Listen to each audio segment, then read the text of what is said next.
Hey, welcome back to Schmuckle Farm. Out here in the front. I took a video earlier with my phone when there were thousands of bees from the oak trees coming over, and they had just started massing on this branch. I have no idea what they're doing. I don't know if this is normal when they swarm. I don't know if there's a queen in there. I don't know that much about honeybees, so I'm going to leave them alone, though. They're not bothering me. This is the area I found them because I was out here checking on the fruit trees this morning. So I've already started planting apple trees, citrus trees, plum trees over here on this side. And there's going to be blueberries and more citrus trees and probably maybe 2 or 3 other kinds. But I've got to get all that done in the next probably 30 days. It's still getting kind of cool at night here. I need to overseed my pastures, and that's one thing that we'll look at today is some seed that I already have in the barn. So I've been noticing, particularly whenever I finish a bale of the coastal Bermuda, there's a lot of seed left on the ground in here. This is Bahia. There's a little bit of seed in it, but most of this is from the coastal Bermuda bale and some from the Centipede bale.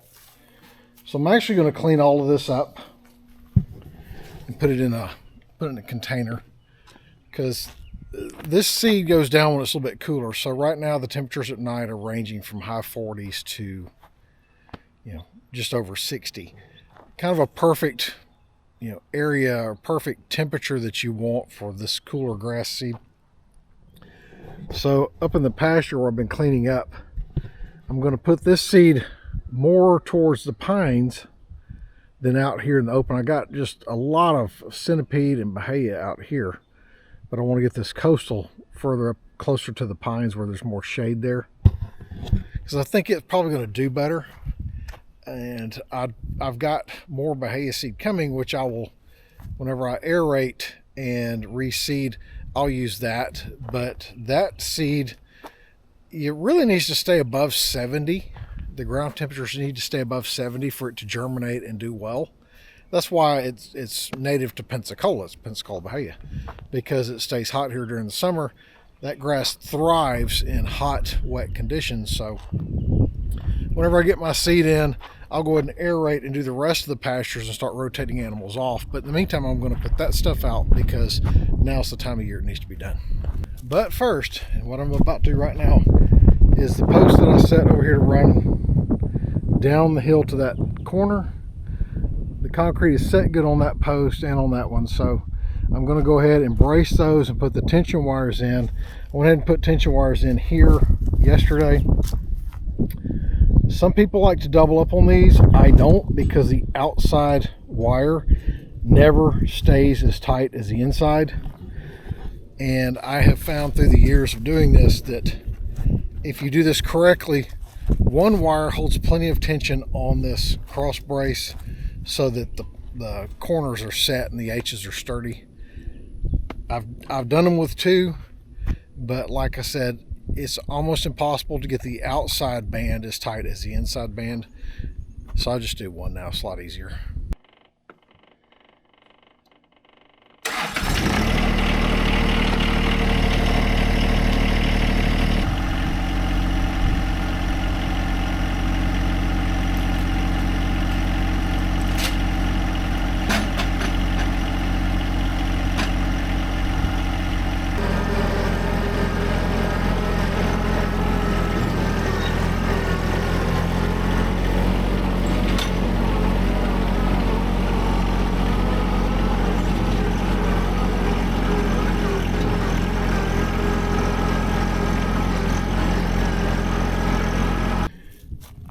I did have to trim this post just a little bit because I did not make the complete corner before I set up the other outside post.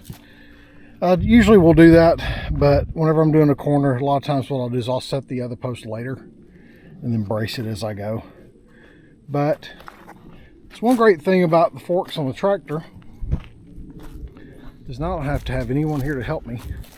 And whenever I park it on the side of the hill, it naturally sets the cross brace at the same angle as the ground because the tractor's sitting on the same ground. So I'm going to go ahead and put the brackets here on the end, pop this thing in, then I'll go get the wire and we'll tension it.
This one's going to have about 1/4 of an inch play in it. That's fine. I didn't want to trim it anymore. So that's fine, because once I put the tension wire on it, you pull from high on this end to low where you're pulling, if you're pulling the wire this way. So it'll be just fine. I'm going to put the brackets on it and put it up there.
Alright, well I think I got everything I need to put the tension wire on, but we'll see when we get over here. It usually involves one long walk back to the barn at some point in time.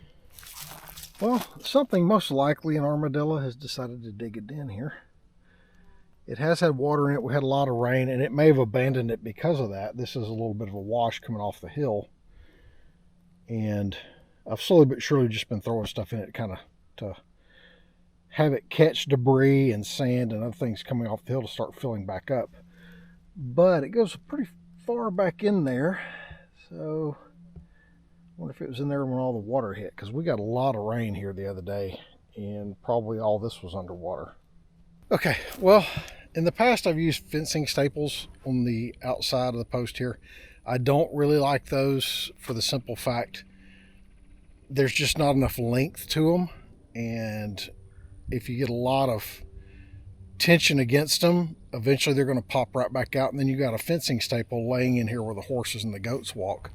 So I've kind of gotten away from those. I use stainless steel bolts on the outside, or stainless steel screws.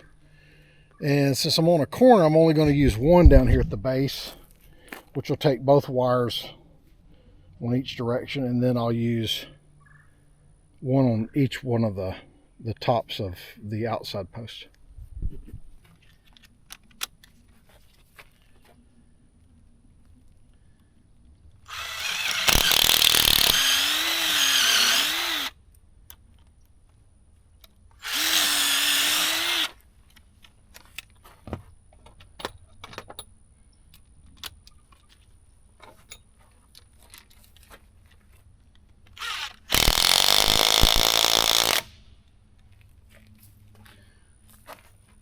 All right, now for the not so fun part. I've got my spinning jenny out here with the wire on it. Anytime you're using this high tension wire, baling wire, whatever you want to use for these, you gotta wear something on your eyes. Jake took my truck out of town. It's got my impact resistant sunglasses in it. So I found a pair of safety glasses in with my stuff in the workshop. So I'm gonna put these on instead, as much as I don't like them. This is basically like you're dealing with a very, very strong little spring. And when you cut this stuff, or whenever you're working with it, it has a real tendency to pop back and swing around. And the last thing you need is that hitting you in the face, catching you in the eye. So I wear these. I have been hit in the face with it whenever it pops loose, whenever I'm putting tension on it. A lot easier to have something covering your eyes, and, you know, obviously gloves, but just be careful with the stuff you're using it.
All right, well, that's what it looks like whenever I'm done with it. I'll probably tighten the bolt down, or the screw down, just a little bit more. And then, of course, on the corners, the fence goes to the woven wire, goes to the outside, and then it comes back to the inside of all the line posts. So I'll get all those set. I'm going to set 2 here in the middle to give me something. It's got a little bit of a curve. So I'll find the middle and set wood post and concrete 15 feet on either side of it, and that'll kind of set my curve for the fence as it goes. All right, well, I'm gonna go up here and put the tension wire on this last cross brace, and then it's getting close to time to feed the animals. I don't think it's supposed to rain. It's kind of cloudy though, but I'll go ahead and get everybody in, and then I'll get all that seed swept up out of the green barn. All right, well, it's the next day. It's kind of gray. Feels like it misted and rained a little bit. It's supposed to rain this weekend, and I don't know how much rain we're supposed to get before then, but I know Sunday it's going to rain.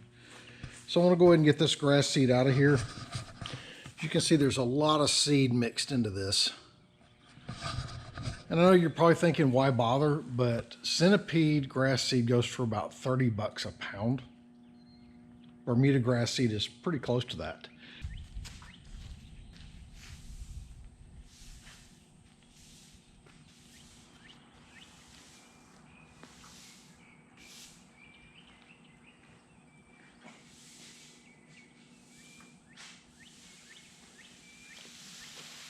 All right, look at how much I got up underneath that, just as piles upon piles of seed. I think I'm going to take the rake and put all the hay in here, and then I've got another tub over there that I'm just going to sweep up all the seed. And it's not 100% seed. There's a lot of dirt mixed into it, little pieces of hay, but I'm guessing there's probably, from what I'm seeing sweeping, probably 15 or so pounds of seed down there, mixed between Bermuda and Centipede. So we'll put it out and see what comes up. Of course, anytime anything happens, the goats have to help.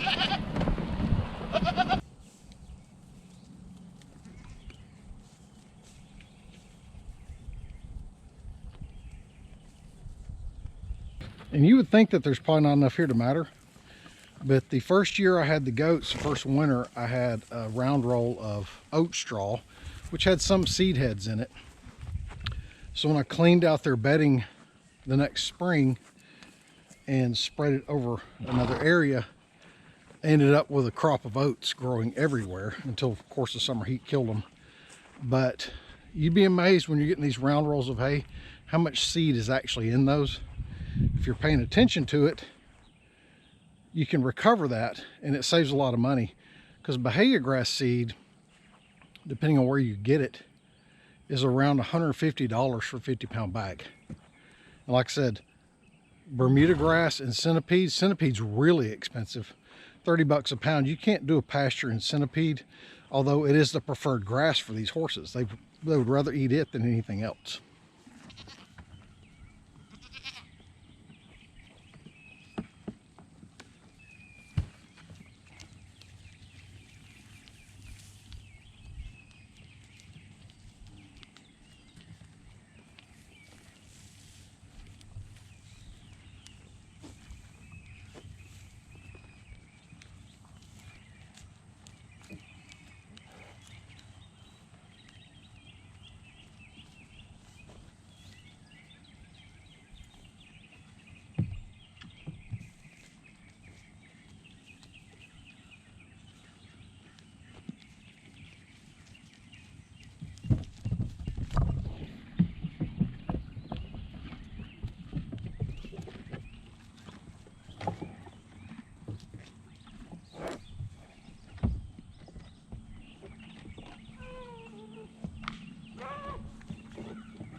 Even donkeys getting in on the act.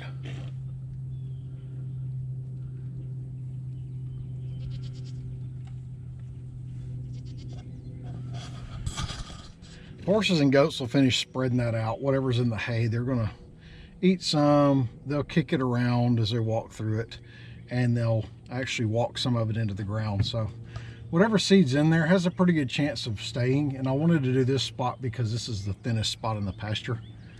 So we'll see how much of it comes up.